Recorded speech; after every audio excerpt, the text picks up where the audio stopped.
Hi everyone. आज हम लोग बात करने वाले हैं बिहार स्टेट 2025 आपका केमिस्ट्री, जो बहुत डिमांडिंग टॉपिक होती है टीचिंग सेक्टर में, और कैंडिडेट ना के बराबर मिलते हैं यहाँ पे। ठीक है, कैंडिडेट ना के बराबर रहते हैं यहाँ पे। ठीक है, क्योंकि इसका पोस्ट TRE 1 की बात करें, हम लोग 2 की बात करें, 3 की बात करें, कभी भी पोस्ट फिल आपका फुल नहीं हुआ है, खाली गया, क्योंकि कैंडिडेट कम होते हैं। तो जो आपका बोल सकते हैं यहाँ पे, जो आपका केमिस्ट्री बैकग्राउंड वाले कैंडिडेट हैं, केमिस्ट्री बैकग्राउंड वाले कैंडिडेट, आपके लिए बहुत बढ़िया अपॉर्चुनिटी है कि आप एस्टेट पास कर जाते हैं, STT पास कर जाते हैं, तो आपका 90% सिलेक्शन का चांसेस बन जाती है, 90%, क्योंकि नंबर ऑफ कैंडिडेट यहाँ पे कम है। इसका जो पासिंग रेशियो देखा जाए कि कितना लोग पास करते हैं, तो देखा जाए तो 30% के आसपास। ठीक है, 30 से 40%, इसी बीच में पास होने वाला संख्या होता है, बहुत कम पास होते हैं। ठीक है, आने वाले टाइम में जो भी वैकेंसी आएगी TRE 4, वहाँ अगर बात करें हम लोग TRE 4 में, तो देखिएगा तो बहुत सारा पोस्ट होगा। इससे हम लोग 4 से लेके 5,000 तक का पोस्ट आएगा सिर्फ केमिस्ट्री में। ठीक है, क्लास 11-12 का। तो बहुत, क्योंकि एस्टेट ही सिलेबस इतना टफ होता है, जो एस्टेट निकालना सबके लिए बस की बात नहीं है। वही निकालेंगे जो मेहनत करेंगे। ठीक है, अगर टेम्प्रेरी आप सिर्फ एग्जाम लिखने चल जाते हैं तो एस्टेट क्वालिफाई होना बहुत मुश्किल वाली काम हो जाती है। हाँ, बट आप अच्छे से पेपर को जाते हैं तो कोई बड़ी काम भी नहीं एस्टेट क्वालिफाई करना। बस थोड़ा स्मार्ट तरीका से आपको अप्लाई करना है, जिससे अकॉर्डिंग आप इजी कम पढ़े हुए में भी निकाल सकते हैं, क्योंकि इसका सिलेबस लेंदी है और आपके पास टाइम मिलेगा मात्र 1 से 1.5 महीना। ठीक है, उसी में आपको पास होना है, और अच्छे तरीके से पास होना है, जनरल से पास होना है। चलिए, Bihar STT 2025 syllabus paper 2 chemistry बात करते हैं। केमिस्ट्री में क्या सिलेबस है, तो आते हैं हम लोग सिलेबस, फिर लास्ट में हम लोग देखेंगे कि इसका किस स्ट्रैटेजी के अकॉर्डिंग आप पढ़ें कि आप इसको क्वालिफाई करना आपके लिए इजी हो, क्योंकि सिलेबस इसका 2 साल से ज़्यादा चलने वाले सिलेबस दिया गया है, लेकिन आपको 1 से 1.5 महीना में आपको पार करना है इसको। ठीक है, इसको पढ़ के आपको पास होना है। तो इसका भी हम लोग प्लान देखेंगे कि लास्ट में इसको किस अकॉर्डिंग हम लोग पढ़ाया जाए। ठीक है, तो चलिए अब यहाँ से देखिएगा, तो यहाँ देखिए इसका सिलेबस आखिर क्या बोल रहा है। देखिए, केमिस्ट्री का सिलेबस है, तो केमिस्ट्री सिलेबस के लिए जनरली क्या होता है, 3 भाग होता है। चलिए यहाँ से आते हैं हम लोग। ठीक है, बहुत कम टाइम लेते हुए सारा चीज़ बताते हैं। देखिएगा, STT 2023 का सिलेबस है, इसी अकॉर्डिंग आपको 24 देखने को सिलेबस मिला था। ठीक है, 24 था इसी अकॉर्डिंग क्या होगा, आने वाला 25 में भी निकलेगा। ठीक है, आने वाला 25 में भी इसी अकॉर्डिंग सिलेबस आने वाली। चलिए अब देखते हैं यहाँ पे, तो यहाँ पे 3 यूनिट है, मतलब 3 पार्ट है। पहला पार्ट है आपका फिजिकल है, फिर आपका आ जाएगा आपका ऑर्गेनिक आएगा, फिर क्या आएगा, इनऑर्गेनिक आएगा। तो 3 पार्ट में इसका केमिस्ट्री डिवीजन है। तो पहला पार्ट देखते हैं फिजिकल केमिस्ट्री। अब तीनों का लेवल बोला जाए है, तीनों का लेवल जो है एक अच्छे लेवल का है, बोला जाता है यहाँ पे नेट CSR का लेवल है। ठीक है, बट क्वेश्चन का लेवल थोड़ा यहाँ पे लो ही रहता है। अब देखिए यहाँ पे सिलेबस क्या किया है। सिलेबस के बाद हम लोग बात करेंगे कि इसका प्लान कैसे बनाए, इसका स्मार्ट तरीका कैसे अपनाएं कि आप कम टाइम में इसको बेहतर कर पाएँ। बाकी इसका सिलेबस जानते हैं, मार्किंग पैटर्न कितना होता है, 100 नंबर का होता है एग्जाम। 100 में भी 2 पार्ट है, एक आप सॉरी 100 नहीं 150 में एग्जाम कितना का होगा आपका, 150 का होगा।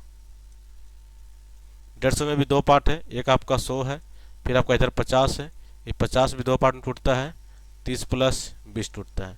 ये आपका सब्जेक्ट हो गया। ठीक है, सब्जेक्ट हो गया, ये आपका टीचिंग हो गया, टीचिंग पेडागोगी हो गया, और ये आपका GS हो गया। चलिए अब 1 बाय 1 चलते हैं। देखिए सिलेबस क्या है, मेन हेडलाइन दिखाते हैं, बाकी आप लोग देख लीजिएगा। देखिए गैसियस स्टेट, अब इसके अंदर में क्या टॉपिक दिया है, van der Waals equation of state, relationship between critical constant and van der Waal constant, root mean square है, average and most probable velocity. फिर आपका सॉलिड स्टेट पढ़ना है, जिसमें डेरिवेशन ऑफ ब्रेग इक्वेशंस है, determination of crystal structure, NaCl, potassium chloride, caesium chloride. फिर यहाँ पे तीसरा देखिए केमिकल काइनेटिक्स है एंड कैटलिस्ट पढ़ना है। तो इसके देख सकते हैं यहाँ भी आपका 5 पॉइंट दिया हुआ है। तो कहीं ना कहीं हर यूनिट अपने आप में एक बोल सकते हैं कि बुक ही है, क्योंकि हर यूनिट पढ़ने में आपको कम से कम 1 महीना टाइम चाहिए। यूनिट 4 में आते हैं colligative property of dilute solution है।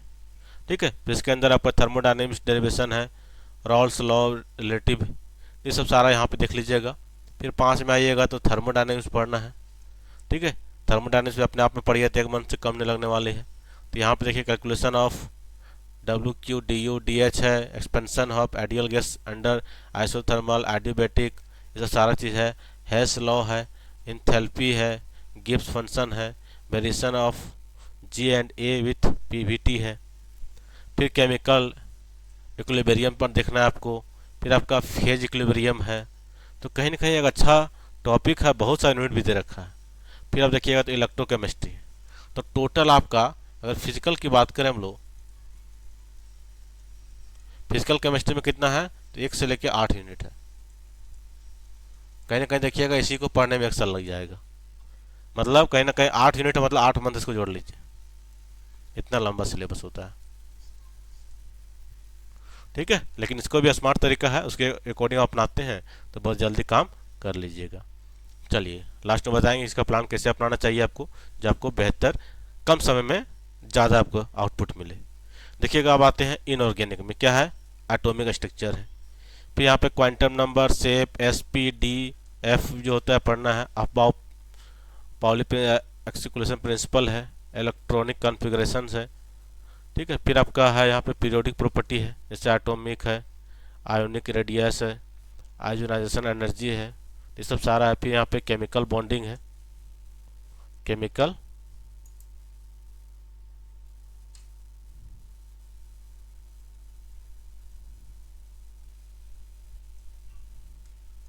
ठीक है, ये सब सारा यहाँ पे दे रखा है।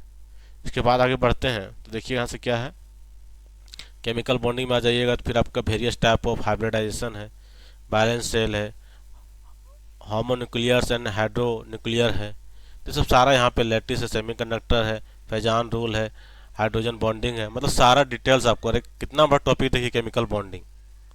ठीक है, फिर आपका SPD ब्लॉक है। फिर इसमें सारा सबको दे रखा है, यहाँ से पूरा डिटेल्स में है। यूनिट 4 हो गया। यूनिट 5 की बात करें, देखिए chemistry of element and transition series है। फिर आपका 6 में है कोऑर्डिनेशन कंपाउंड, अपने आप में बहुत बड़ा टॉपिक है सब सारा, आप जान ही रहे हैं। ठीक है, फिर 7 देखिए एसिड बेस है और इन्वायरमेंटल बायो ऑर्गेनिक केमिस्ट्री है। तो देखिएगा मतलब इनऑर्गेनिक में भी कितना आपके पास है, इन ऑर्गेनिक में भी देखा जाए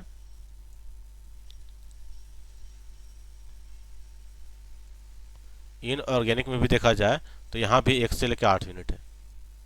आप कम टाइम में पढ़ना चाहते हैं तो भी यहाँ पे कम से कम 8 मंथ चाहिए, तब जाके सिलेबस अच्छी तरह कंप्लीट कर पाइएगा। इसी टाइप से ऑर्गेनिक में चले हम लोग, तो स्ट्रक्चर एंड बॉन्डिंग है। फिर देखिएगा मैकेनिज्म ऑफ ऑर्गेनिक रिएक्शन है, स्टीरियोकेमिस्ट्री है, अल्केन एंड अल्काइन मॉलिक्यूल्स आपके पास है, ये सारा आप देख लीजिएगा। ठीक है, 1 बाय 1।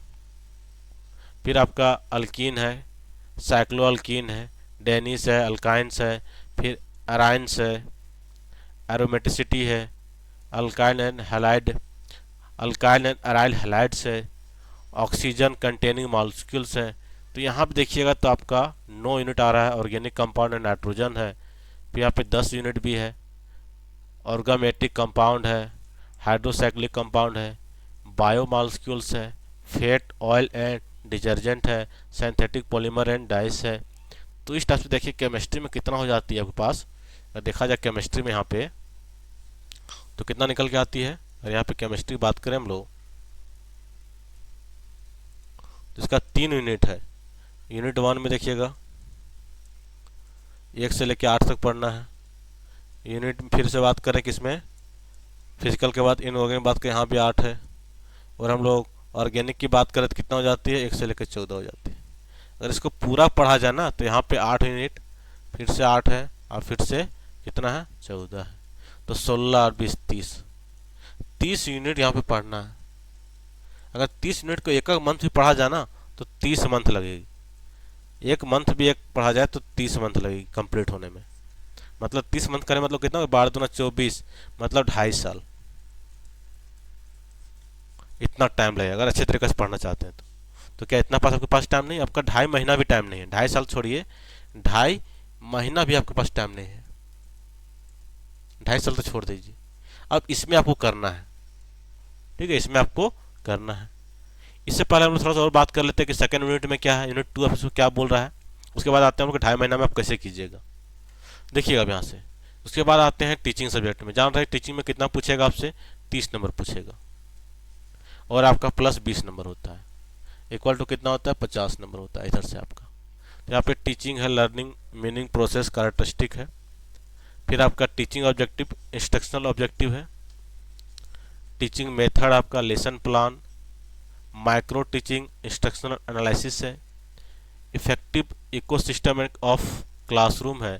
फिर आप आगे बढ़िएगा तो टेक्स्ट बुक लाइब्रेरी है, क्वालिटी ऑफ टीचर है, एवोल्यूशन असेसमेंट ऑफ लर्निंग है, curriculum factor, teaching add and hands on learning है।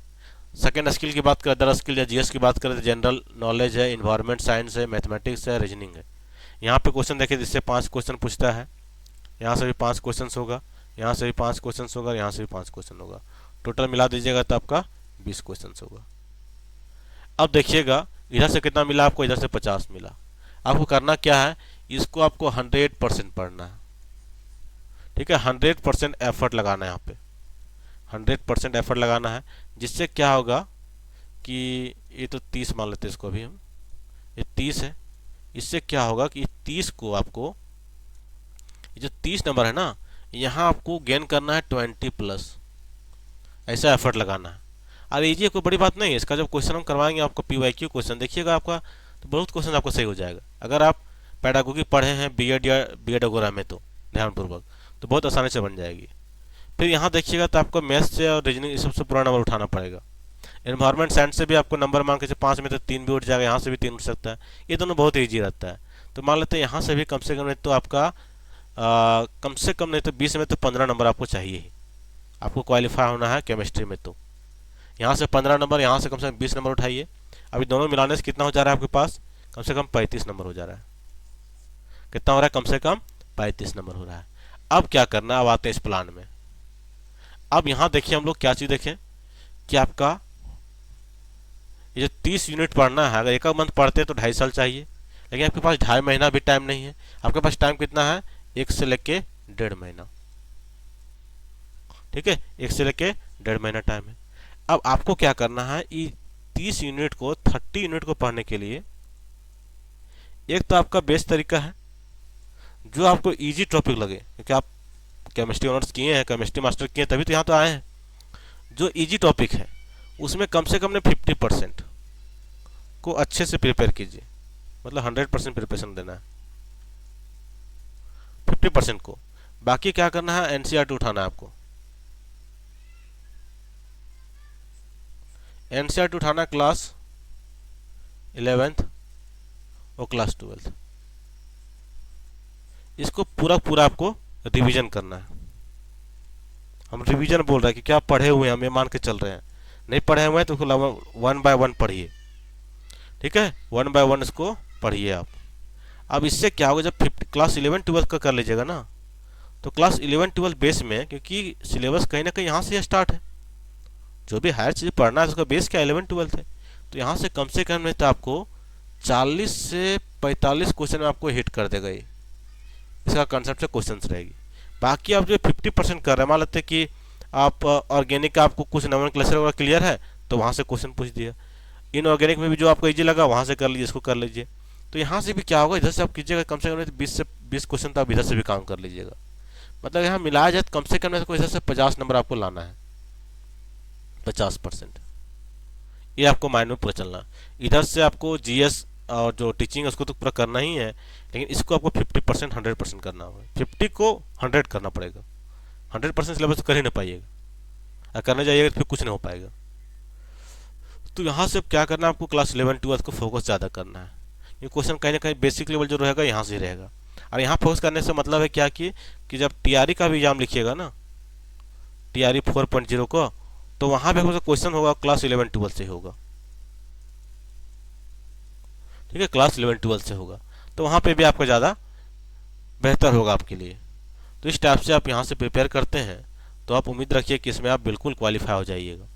ठीक है, मतलब आप 100 नंबर में अगर यहाँ पे मान लेते हैं 100 में आप 50 भी इधर से गेन कर पा रहे हैं ना, इधर से आपका 50 में आप 30 गेन कर रहे हैं, तो हम मान के चलिए कि 80 हो रहा है, कितना भी कुछ कम होगा ना तो 75 मार्क्स आपका श्योरिटी लाना है। सॉरी 75 मार्क्स होगा, परसेंटेज नहीं, 75 मार्क्स, क्योंकि जनरल के लिए अनरिजर्व के लिए आपका यही आपका लाना होता है 50%। बाकी जो रिजर्व कैटेगरी में आ रहे हैं, बिहार ओरिजिन, बिहार रेसिडेंशियल, तो आप देखिएगा मान लेते हैं कि आपका बीसी में है या ईडब्ल्यूएस के 50% ही है, ईबीसी होता है, एसटी है, एससी है या फिर फीमेल है, तो आपको ये तो बेनिफिट ही है। आपको टारगेट रखना है कि हम जनरल हैं, टारगेट क्या चलना है कि आप जनरल हैं। अब जनरल हो कि आपको मार्क्स आपको कोशिश करना है कि मैक्सिमम टू मैक्सिमम उठा, मतलब अगर यहाँ से आप इसमें जनरली क्या 40% लाना है, 40% कितना हो जाएगा 150 का, अगर 150 का 40% 15 चौके 60 नंबर, मतलब 60 मार्क्स में आप क्वालिफाई है। इधर देखा जाए तो इसका होता है 45%, ये होता है 42%, तो समथिंग इस टाइप से है, देख लीजिएगा। तो इस टाइप से देखिए कहीं 68 में क्वालिफाई है, कोई 65 में क्वालिफाई है। ठीक है, तो लेकिन आपको टारगेट क्या रखना कि अनरिजर्व से आपको कम से कम 50% लाना है, क्योंकि बता रहे हैं ना यहाँ पे कैंडिडेट नहीं मिलते हैं। आप ध्यान से इसको लिख लीजिए बात को, कैंडिडेट यहाँ पे नहीं मिलेंगे। अबर जो भी हो रहा है यहाँ भी देखिएगा तो पासिंग का रेशियो आपका 25 से 30% ही रहने वाला है। तो नंबर ऑफ कैंडिडेट है, इसका सीट बहुत है, लगभग 4000 सीट इसमें वैकेंट है। सबसे ज़्यादा अगर कोई पोस्ट में वैकेंट होगा आपका क्लास 11-12 वाले सेक्शन में, वो आपको देखिएगा तो कहाँ रहेगा आपके पास, तो आपका केमिस्ट्री और फिजिक्स में रहेगा, केमिस्ट्री और फिजिक्स में रहेगा सबसे ज़्यादा वैकेंट। बाकी सब्जेक्ट में तो बहुत कम रहेगा, कहीं 100, कहीं 150, कहीं 200, लेकिन केमिस्ट्री फिजिक्स में आपको 1000 में जाएगा, ये जान लीजिए। ठीक है, केमिस्ट्री बैकग्राउंड है तो समझिए कि आपके लिए लक की चांस है, बिल्कुल स्टेट ऑफ क्वालिफाई होते हैं तो आप समझिए कि आपका 90% आपका जॉब सिक्योर हो जाती है। तो आप बस आपको स्मार्ट तरीका से अपनाना है और काम कंटिन्यू करते रहना है। नोटिफिकेशन आने वाला ही है, अब बहुत जल्द आएगी, नोटिफिकेशन आएगी भी, आपको 15 दिन टाइम मिलेगा भरने के लिए, 15 दिन बाद एग्जाम हो जाएगा। ठीक है, सिलेबस है भारी भरकम सिलेबस है, अगर 1 बाय 1 भी पढ़ते हैं ना तो भी 2 से 3 साल लगेगा, क्योंकि पूरा देखिएगा पूरा आपका ग्रेजुएशन है यहाँ पे, पूरा ग्रेजुएशन है प्लस मास्टर है, प्लस मास्टर दोनों का सिलेबस यहाँ पे इंक्लूड है। आप समझ लीजिए, आप ग्रेजुएट किए होंगे 3 साल में, मास्टर किए होंगे 2 साल में, मिला के 5 साल हो गया। 5 ईयर में आप पढ़े 1 बाय 1, अब इसको रिवीजन करना कितना 1 से 1.5 महीना में, तो पूरा तो कर नहीं पाइएगा, तो उस स्मार्ट तरीका से काम करते हुए चलिएगा। बाकी ठीक है,